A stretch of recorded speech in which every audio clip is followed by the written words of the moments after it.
to go through to find what I'm looking for. Um, Somebody asked me such a good question, and I am pretty much an expert at this question because I was in talent acquisition, both new hire and internal mobility. And internal mobility are people who are on the move inside the organization. So I am very much giving expert status on this topic. So I am so happy to answer this.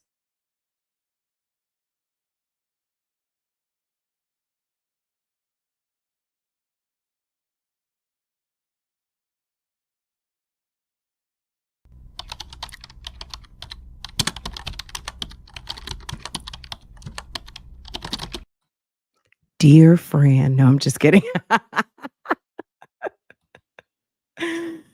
Dear Fran, I have a very serious question. I need some help. If you have a question and you think I can solve it, or you want Bougie Gang to help you with it, have no fear. The Google Doc is here. Okay? Handle that business. You understand? Okay. All right, here we go.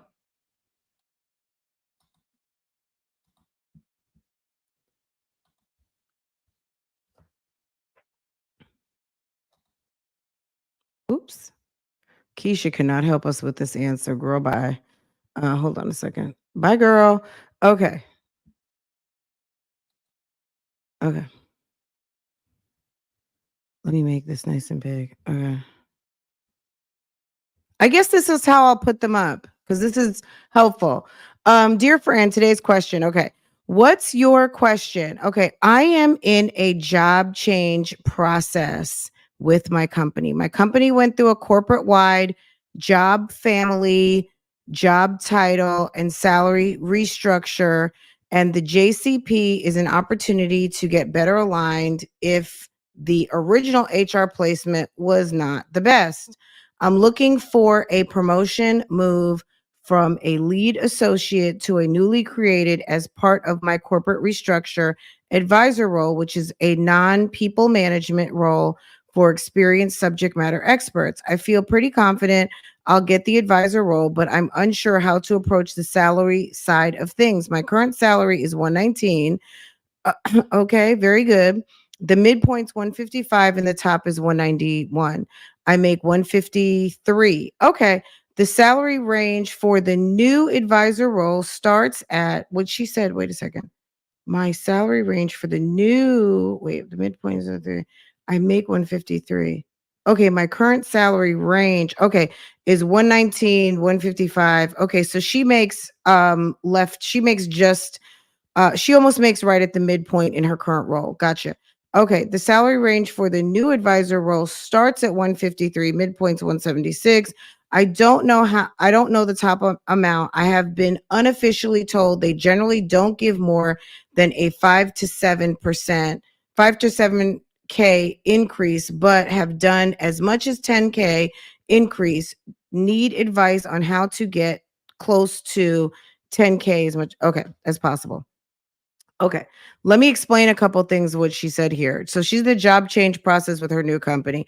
Her company went through a corporate-wide job family. So they restructured the company. Job families are basically maybe they consolidated certain components of the company where you might have operations, you might have corporate, you might have sales, and they may have restructured certain parts of the company that may have either been operating as individual entities and made it kind of a one family type thing. So when you have a company like, let's just say, a Charter Communications or Spectrum or a communication company that acquires, and they're multi different companies under the enterprise, they may do a complete one family type thing and bring everybody under the same HR structure, the same job codes, the same review process, the same everything. Because sometimes when you've got a large entity that acquires multi companies, everybody is operating in different ways and it gets very confusing. If you long term keep the same structures and the same systems, it just gets bad over a while and you end up outdating yourself very quickly because you can't move forward because you've got basically one operating as 10. And the idea when you're acquiring companies is to get bigger and stronger, but not operate as, 10 different beasts, right? So they are in the process of syncing up all of the corporate structure, and this person is in the middle of this particular situation. So she's applying for a new role. Sis is currently making 153, so she's just a little bit under the midpoint. This is the deal. So when people are talking about 5 to 7K or 10K increases, sometimes they're talking about annual raises. Sometimes they're talking about incremental raises for merit increases or your annual raise within your role. If you are changing jobs, if you are changing jobs and you are maybe even going under a different department, under different leadership, it really could depend. But if you're going from one job class to another, one job code to another, if you are being promoted, it is quite possible that you could see one of those situations where you are getting like a 10 to 15% increase, depending on what your increase might be.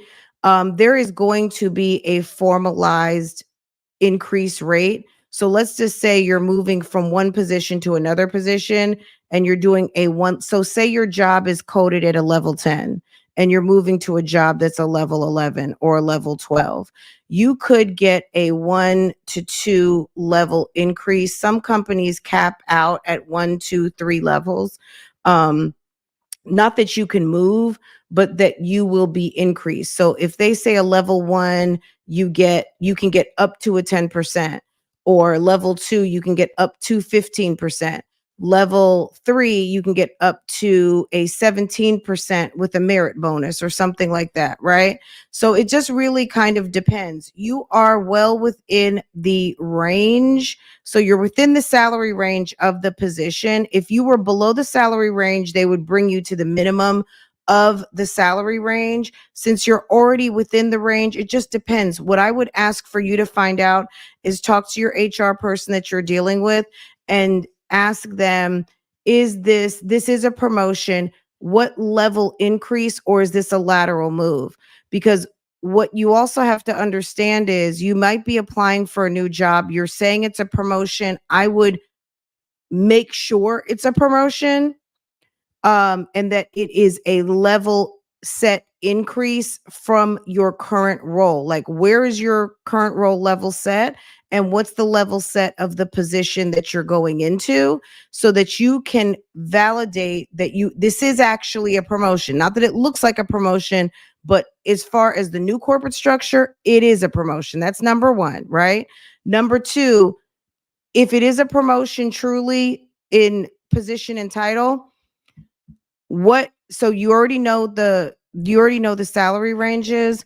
What is the standard increase? If they're saying it's up to 10%, it's up to, so there's some discretionary with the manager. If they say, well, I want to do an 8%, or whatever the calculation is. Sometimes, as far as for me, in the corporate structures that I've been in, we don't even let the managers make that decision. It's just flat across the board.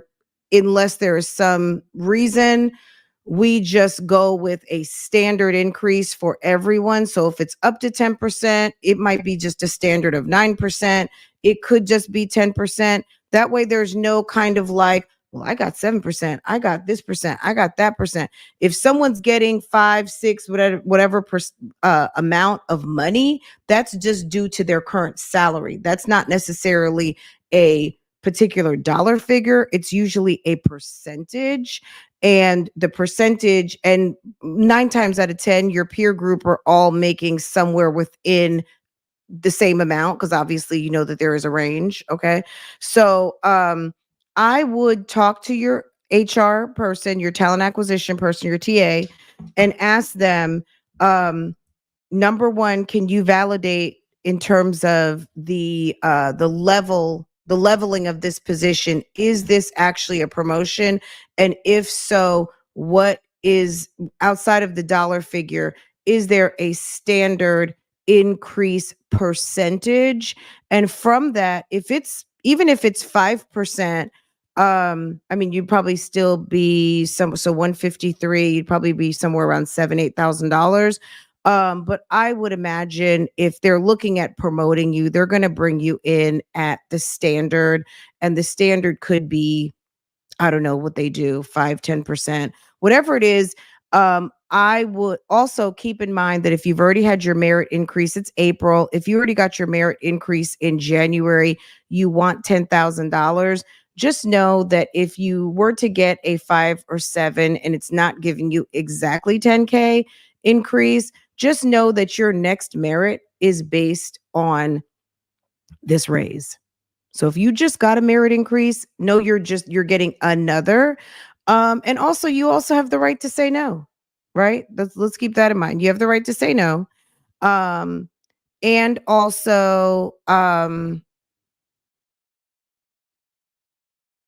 you can always talk to the manager and see if there is any opportunity for a sign-on bonus. Even if you're not a new employee, some companies will do sign-ons. If you're sought after, you're the shit in your department. They know that they're getting a tremendous asset by you coming over to that department or you elevating to that position.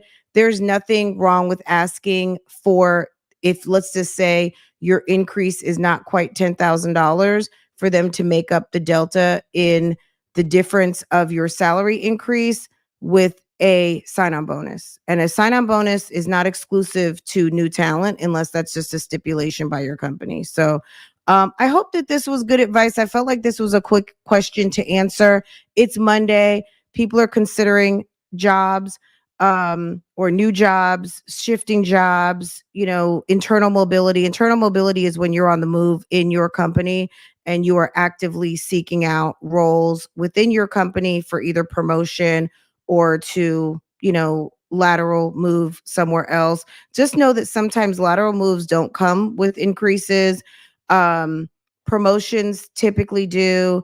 As an internal employee, you are going to be subject to those standardized increase level sets. So there's isn't always a lot of room to negotiate, but sometimes you can ask for perks, like I mentioned, merit bonus, sign-on bonus, depending on how your structure is and what they're open to. But if they want you, sometimes some of these companies, they know how competitive it is out here to find new talent. And if you have somebody who's not happy within, well, I won't say not happy, but someone who is searching for more, if they don't start to get what they want within internal mobility, you're going to start losing talent walking out the door. And some companies are very motivated by keeping their talent. So don't leave on the table even entertaining and asking an opportunity for a sign-on bonus just because they might give it to you. Just because you've never heard of it, no one's ever told you about it, you've never seen it, doesn't mean that it doesn't happen. You need to ask for those things. And what's the worst they can tell you? Well, we don't do that for internal mobility, and that's fine. That's fine. Okay. You're saying mine is always 5.5% for promotions, but I work for the government. Yeah, and it might be also the level. If you're increasing one level, it might be 5.5. If it's two levels, they could be doing it 8%. But like period, I'm gonna just say this, and period, you will see new talent coming in at higher rates. Like, don't even be mad about it. At the end of the day, that's why it's to your advantage to position yourself well. And there are people who have had to leave organizations and come back a year, 2, 3 years later and come back in a different position. I've never done anything like that, and would never. When I leave, I'm gone. But I've seen people leave and come back and elevate themselves. They leave, they get a title, and they come back, and then they've jumped 3, 4 spaces. Okay. It happens. Sometimes let's just use the customer service or customer advisor type scenario, and you're making a certain amount, and you end up getting a coordinator position, and you are maybe some sort of, not a project manager, but a project coordinator type role, and then you get your PM certification, and you decide to come back 3 years later. I mean, obviously, you're coming back with an additional skill set, but if you had stayed in your seat, not left the company, and then came back with new experience, new best practices, all of those things, and a certification, if you had done those things in your seat, you would have just been relegated to the incremental increases of your seat, even the incremental increases of a promotion. I'm not advocating, oh, leave the company, but I'm sure you guys know people who have benefited from leaving, going somewhere else for a couple of years, coming back. That's also a tactic, but not one that I recommend because it's doesn't work for everybody. Me personally, like I said, I've never done it, but I've seen it a lot. Anyway, but I hope that that's helpful, sis. I'm going to be honest with you. Negotiating as an employee, as a current employee, for a promotion, I don't want to say it doesn't go well, but if they have a standard, and it's going to be the standard increase for a promotion depending on the level jump. So I don't want to discourage you, um, but if you're not hearing the number that you want, just understand that there's other things that you can ask for. If they are set, so if they say up to 10% and you get a 7%, and you know that there's 3% out there, I would push it back and say, I would like to, I want to be considered for the highest increase, because if it's up to 10% and you're getting 7 or 8, maybe that manager, maybe that particular department, they just have the standard that they just do 8, but they have a discretion. It's a discretionary situation. But that's why most of the time, us in TA, we don't even give the managers the opportunity. We just do it. I always went with the max because for me, I want people hired happy. I want people to feel good, and I want people to accept the position. If I've been working with you for 2, 3, 4 weeks, setting up your interviews, talking to you about the role, talking to the manager about you, getting all of your evaluations, doing everything to make this happen, and they're stuck on you. They want you for that role. I'm going to make sure we do what it takes, that we deliver a package that you will accept. Don't feel like just because you're internal, you have to accept the job, other than if you really, really, really want the job and you're just going to make the sacrifice to take it. But understand, TA is just as engaged in having you accept the role as much as possible. And it's also in your best interest. Let your TA advisor, your talent acquisition advisor, know that I don't want to make this move. I want this job. I don't want to make this move for any less than $10,000. I got to see a $10,000 increase for this to make sense for me to take this role. There's nothing wrong with you saying that. I would say it in the best way possible, because some people don't know how to speak to the managers, and they may talk to the manager and the manager may feel some type of way about it because whatever, people are crazy in corporate America. But I would talk to my talent, because when I know that somebody wants a certain number, I'm going to tell that man, like, look, this is the deal. This is what they want to make a move. And if you want that person, you've heard great things about them, you think they're going to be an asset to your team. Also, on the back end, the other manager is motivated because he's got someone at 153 sitting in a seat he could fill for 120, and he could save $30,000 on his budget and hire somebody from 3 floors down, and they're going to be happy because they're making 85 now, and then they're going to get bumped to the bottom of the tier, which is the 119. Girl, it's a win for everybody in the house. Okay. And then you hire someone out the door to fill that other seat, right? That's just how it works. So at the end of the day, Feel empowered, talk to your TA, make sure that they are on the same page with you of what you want to be able to take this role, what you would like to see, and understand if that's even possible. If it's not possible and you work for a very large company that has process after process after process, and that is the standard operating procedure, that is, this is what we do for this and this, and it's not discretionary, and that does not fit into the calculations for what you want. Find out about a sign-on bonus, find out about a merit bonus, and then also have a talk with yourself. Do I want this role? Am I willing in the fourth month of the year to just go ahead and take what they're giving me, knowing that if I get 7, I'm going to be at least at 160, and my next raise is going to be based off of 160, not 153. My next bonus is going to be based off of 160 or 163, not 153. You see what I'm saying?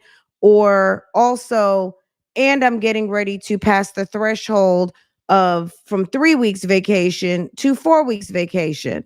Okay? I don't know. It's something to think about. I messaged you, sis, if you're listening. I messaged you this morning to let you know I was going to be talking about your letter.